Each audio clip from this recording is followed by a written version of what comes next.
In a world much like us, where emerald cities rise and golden roads welcome travelers from every land, tourism has long been a symbol of wonder, progress, and connection.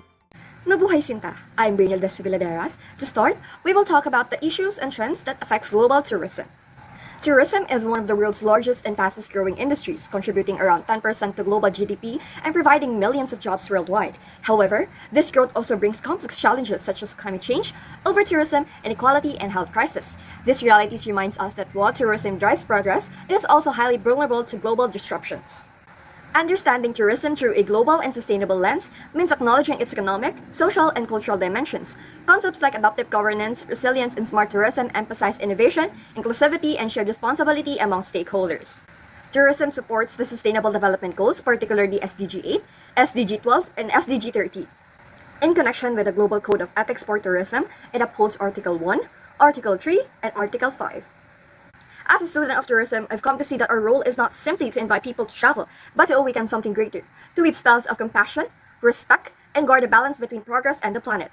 True success in tourism is not counted in goals nor visitor numbers, but in the traces of good we leave behind, in the hearts we touch, the cultures we honor, and the worlds we help heal. For even in this wicked world we've created, think of what we could do together. Our magic can still be used for good.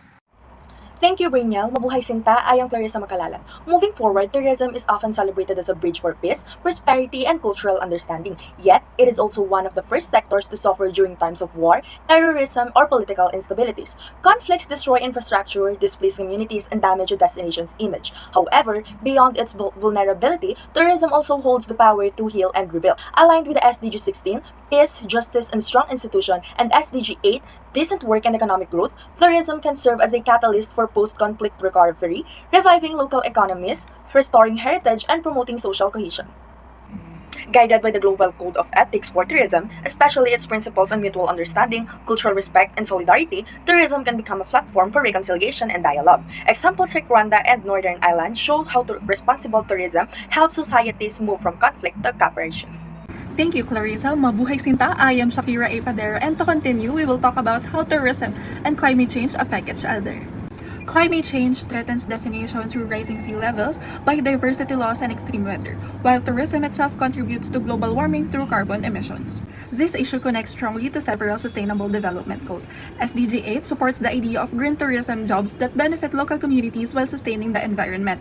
SDG 12 promotes sustainable resource management and eco-friendly travel behavior. It also relates to SDG 13, which promotes mitigation and adaptation through renewable energy and resilient destinations.